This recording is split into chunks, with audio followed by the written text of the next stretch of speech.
it's exciting actually.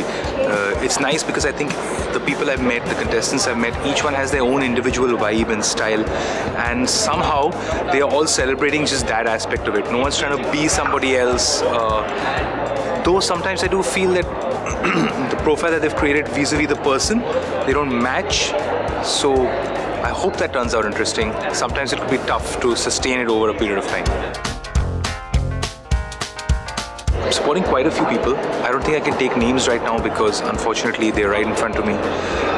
I'm supporting people not necessarily because of what they're showing me, but because I feel that they can be somebody very interesting.